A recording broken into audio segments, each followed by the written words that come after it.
Country people, one Nigeria has finally happened to P2B the second time. You know, the first time one Nigeria happened to P2B was in Lagos when they destroyed his brother's house. It was so shocking to him. They know that that guy was P2B's brother, and they still went ahead to demolish his house without letting him know, without any court order or court case or whatsoever. They just went ahead to destroy his house like that. When P2B came there, he was speechless. He was like, if this kind of thing can happen to, in fact, not my brother, it's happened to me, because they know me very well. My politicians, we have mouth. If this kind of thing can happen to us that have mouth, that have money, have voice in Nigeria, what about the common man in the street of Nigeria? The second time, Nigeria again has finally happened to P2B. He said that, as it stands now, my doctor said that I need a rest, that anything that concerns politics, that I should go and sit down, relax myself. What again do I want? What again do I really need? And politics, because as it stands now, are you telling me that if I decide not to run politics, that I'm not going to eat or feed my family? I will eat and feed my family very well. But everything I am fighting for is for the betterment of Nigerian people, my country people. If I always talk and say, if Nigeria never happened to you, it will be like say Nigeria is the best place to stay.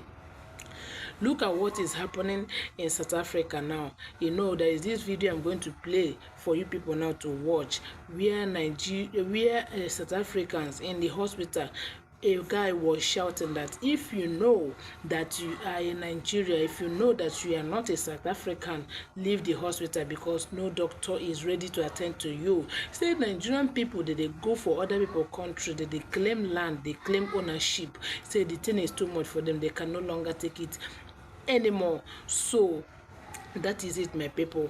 Watch this video. No. He is the one throwing that. Mr. B is shooting from the hip. He's not looking. He's not taking an aim. He just, shoots widely, like, what we used to see in movies back in the day, in the Wild Wild West. He is not being rational. He's absolutely irrational in his thinking. And in his public commentary, for a man who was governor for 8 years, who left nothing to remember in Anambra State by way of a legacy or transformation. But all of a sudden, he served as governor 8 years. He didn't have the wisdom or the smarts to change Anambra State, to make Anambra the beacon, that example of, governance in the country. But then, he runs for president, in 2023. And then now, he didn't win. He's sulking, rather than actually get a perspective and figure out what he did to lose, so he can do better in the future. He would think that he can bring down the government by simply being maliciously deceptive. That is wrong. I'm not somebody to to go on that offensive in that manner. But Mr. B has crossed the line so many times, and I think that at this point, he has coming to him whatever he gets. He needs to manage it. I think Mr. Mouka is playing a script. He's possibly trying to impress his masters, because he was talking about P2B's achievement in Anambra State. I think he has to go back and read properly before, tempering to address P2B's performance in Anambra State. But first of all, we have to warn Mr. Mouka, or whatever he calls himself. Alex Mouka. Prince Mouka. Obedience are very patient people. We are wounded in 2023, and we accepted it, and we kind of accepted our principles' plea for us to be calm.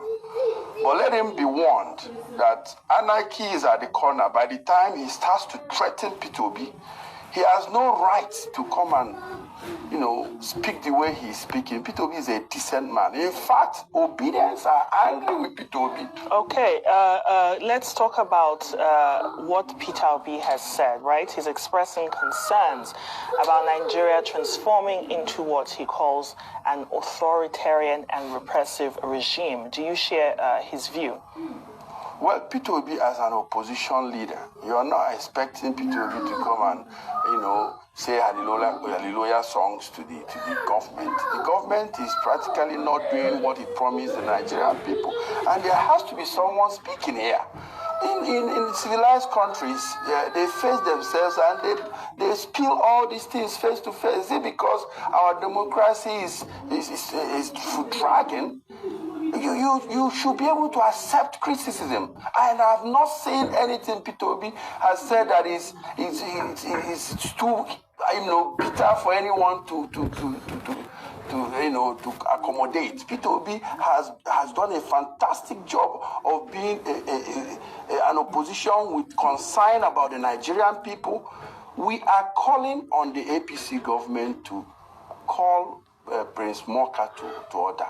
He has to withdraw his statement. In fact, he should be arrested for threatening the opposition that he has crossed. Which line did he cross? We are telling the government what they ought to do for the Nigerian people to live. People are dying of stampede. People are hungry. The transportation system is not working.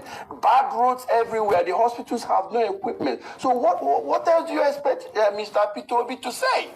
We are even not happy. The obedience are not happy with Peter Obi that is not doing enough.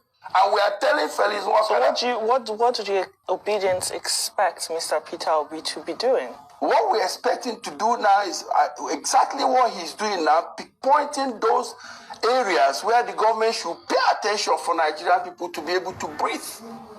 And that's why we find it absurd that someone, I think he needs a position in the APC. I think someone should go and ask him what his problems are. How can you say Mr. Peter Obi is crossing the line when obedience are... Well, he's the National Publicity Secretary of the APC. I mean, he should publicize something else, not Peter Obi. Peter Obi is one of the best opposition leaders they can have.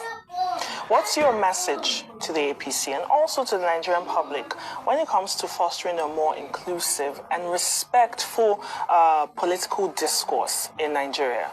My message to the APC is that like I said earlier, we have obedience in APC, we have obedience in PDP, we have obedience everywhere. We urge them to go directly into what they promised Nigerian people. Those dividends of democracy that they promised Nigerians, we need it now. On the 24th of June, I came here because the property belonging to a company owned by my brother was being destroyed and pulled down illegally. And I said, what is happening? Eventually work was stopped. The court ordered even that work should stop. And it was stopped. But I noticed that on weekends, they will come and continue the work. As you can see, the building, the land has been divided into two. A new fence has been built. And they are busy clearing the debris to make it an empty land. You have watched it. What did you say in that video? This is a country we find ourselves. Yes, when people are still glamoring of one Nigeria, they are still shouting of one Nigeria. Oh, I fat. One Nigeria by you there. I pray may one Nigeria never happen to any of you. Despite what is happening in the country, they did not see anything good they can do for the people of Nigeria. The only thing they see is that they want to get Showore arrested for calling their president a man. What is happening? What is God's name is happening in this our country? My people, for crying out loud. Did you see what you are saying? Is it how it's supposed to be? Is it how it should be? Is it what even our brother Bitobi will see, say want to go and buy himself for one Nigeria? Anyway, God will help us. Pray that one Nigeria will not happen to you. If it happen to you, if you come to your doorpost, now sorry, go be your name.